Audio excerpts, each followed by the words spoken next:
We're back on Open Line. Rory Johnston with you with State Senator Janice Bowling joining us as we discuss the bill that she has co-sponsored in this session to legalize medical forms of cannabis or marijuana in the state of Tennessee. And before our break, we heard from Karen, and Karen had kind of mentioned, hey, how do I get the governor's ear on this? Well, he's accessible. Yeah. I actually met with him today and had a very good talk with him. He is, I had gotten to know him over the last 3 years. He went to meet different representatives and senators as he was just starting out. And when I met with him and talked with him, we talked about a lot of the things, but he brought up rural Tennessee and he brought up high-speed broadband, which are two of my other issues, but he brought those up before I did, and that takes a lot of doing, Rory. And so I began to really realize that he was an answer to prayer. I knew that we need in Tennessee someone that understands agriculture, understands business, understands that 82 of our counties are underrepresented right now. Do you think we can kind of live in a bubble here in the Nashville area and the metropolitan area, whether it's Wilson County or Rutherford or Williamson County, these areas, Davidson, and forget about the majority of Tennessee is rural and struggling. A lot of these counties are really struggling. Absolutely, and he is aware of that. And just to put that in numbers, 82 counties are represented by 13 senators. 13 counties are represented by 20 senators. So we have to talk loud and talk long to get our hands up to make sure they listen to us. How do you pitch this to a governor that is skeptical like many other lawmakers? I know he's where I was, but I also know that we've built a relationship of trust. And I went and talked with him today and left him a copy of my bill. I've been sending him things about my bill as we went along. But last week we had a press conference, and I've never been inundated with so many questions and so many phone calls and so many emails, and people are wanting this. It's polling 82% to 80% from Memphis to Mountain City. It crosses all demographics. And so this bill, when I talked with him today, I told him I felt I needed to give you another copy and show you the press releases and show you some other things that we've put together about this bill, because I know Bill Lee, and Bill Lee is going to study that information. And he is an engineer. He thinks systemically. He sees the big picture. And he is a man of God. He's going to recognize we have to have moral clarity and moral consistency and intellectual honesty when we're looking at these kinds of issues. When you say best practices, when you look at the other states, the 33 states, how do you pick and choose those best practices, what's working, what isn't in those states that have legalized it, and how you will apply it here in Tennessee? Thank you. That's excellent, because what we're going to do here is we have time certains, date certains that things have to be implemented. And the things that need to be implemented, this is a foundational building platform to put in there the Tennessee Medical Cannabis Commission. It will function independently just like the Alcoholic Beverage Commission does. How many members? 9 members, 3 by each House speakers and 3 by the governor, and 5 of them have to have specific disciplines, whether it's agriculture, business, healthcare, police work, whatever. They have to have, there's 5 specified, and those people can have nothing to do, but it'd be a 4-year term with a possibility of 8 years. But when they're appointed in August, and then by September they have to have their first meeting. They have to come up with the application form for a license to grow, and to grow medical cannabis. And then they also have to, I've given a list of about 23 medical conditions for adults, and there are about 3 or 4 for children. But those lists then have to go into an application. There you have some right here just to read to the viewers. Cancer, obviously, specific cancer. Glaucoma, epilepsy, HIV/AIDS, Crohn's disease, which can be so debilitating, muscular sclerosis, opioid addiction we talked about, renal or kidney failure, and there's several more here.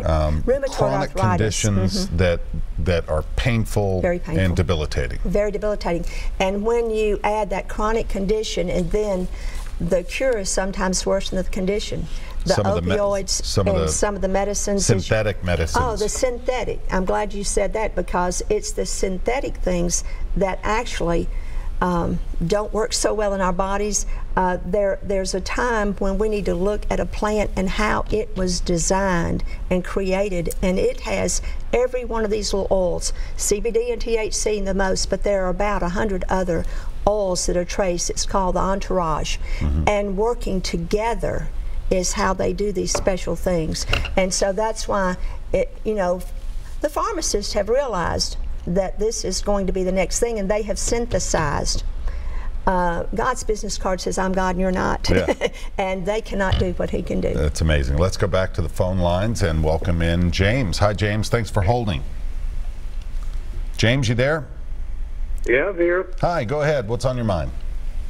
Well, I just wish Trump would legalize marijuana nationwide. That way he could build the wall. Get some tax revenue, which we're going to talk about. Yes, and it would we could actually, it would help medical and everything. I just want to say I've got colon rectal cancer, and I'm smoking marijuana now, and it's really helping me a lot. Okay. A whole lot. So. Well, good luck to you, James. We wish you the best. Thank you. Thank you. Let's keep going. We'll go to line 4, and that's Lisa. Hi, Lisa. Hi. Hi, go ahead. What's on your mind? Hello. Yeah. Yes, I am a chronic pain person, and I am currently on high doses of OxyContin and oxycodone for breakthrough pain. And I'm just so excited about this bill and hope with every part of my being that it will pass. I am currently wanting to back down off of the pain medication, but without something else, to help with that pain, it's going to be just impossible to do. How long have you been? I really do. How long have you been taking How long have you been taking the pain meds, Lisa? About 5 to 6 years. And tell me about the side effects. And I'm on high doses. Oh, the side effects are terrible. You're constantly groggy, and you suffer with constipation. You get to a point where the pain medicine doesn't work. Yeah. So you have to, increase the medicine. The side effects are just on and on. You lose a desire to do the things that you loved to do in the past. It just really wipes out your memory. Like I said, I could go on and on about the side effects. You want to jump in, James? After being on it for 2 weeks, and I went off of it, I had sweaty, clammy, insomnia. Yeah. I had side effects after 2 weeks. I can't imagine what she's nausea, going through. People complain of. Yeah. They have. It's just so many devastating side effects, and then you get a lot of suicide. Well, and not to mention, as much as we've heard from a few callers and you about some of the negative, but a lot of people get addicted to the euphoria of these opioids, and then when they no longer have access to a prescription or whatever, this is where people start getting into trouble with heroin and fentanyl and overdoses and on and on. That's true. That's true. And the opioids, you may not know, but I carried the legislation that repealed the Intractable Pain Act of 2001. Purdue Pharmaceutical, a giant pharmaceutical company, had gone around the nation, and they had the legislative bodies to say, we have a wonder drug. It has no side effects, it's non-addictive, no street value. And they had had some blind studies done prior to their marketing this product to make pain a vital sign. Now, I'm old enough to remember when you went to the doctor, they took your weight and your blood pressure and whatever. There were 4 things. Now, the 5th vital sign is, on a level of 1 to 10, what is your pain, Corey? Right. Well, the little smiley faces. Little smiley faces, and it's kind of, but they made it sound as though you actually should eliminate pain. Pain's God's gift to let you know there's something wrong that needs to be fixed. But when that happened with Purdue Pharmaceutical, that gave the legal cover. It said in code, if a patient has pain, they shall be given OxyContin. Yeah. My goodness. when have you ever seen something like that in code?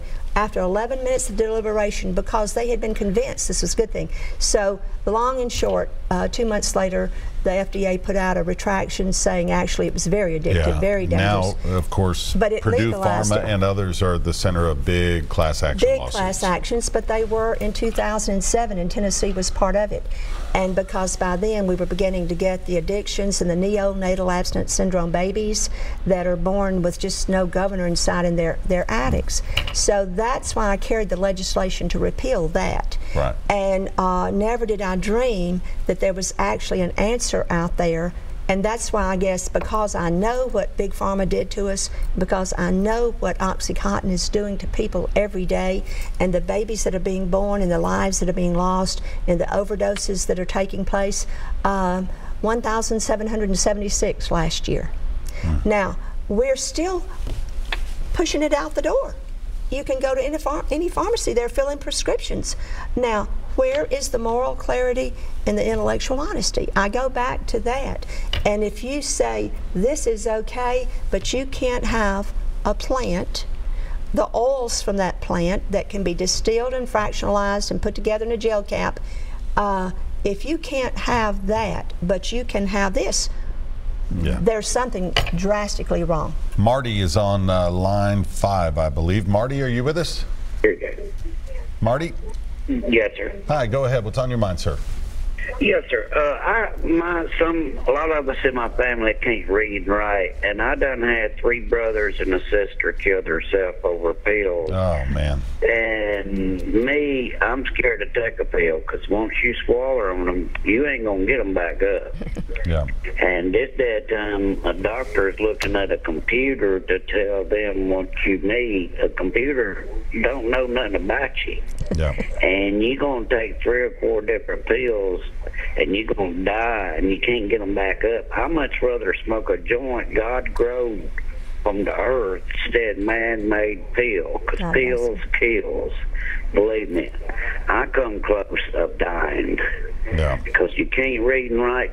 Please leave pills alone, Marty, if you don't know how to do it. Why do you think Tennessee has not approved medical marijuana yet? I hate to say it, but they can't get enough money in their pockets to get it going, because they want to grease their hands. If they can figure out how to get money for their pockets on the side, we'd done got it, and we'd be better off in Tennessee money-wise. All right, Marty, thank you for that call. That leads us into the economic impact of this, which we're going to talk about in just a moment. We have to take another quick break. More of your phone calls and more with the Senator right after this.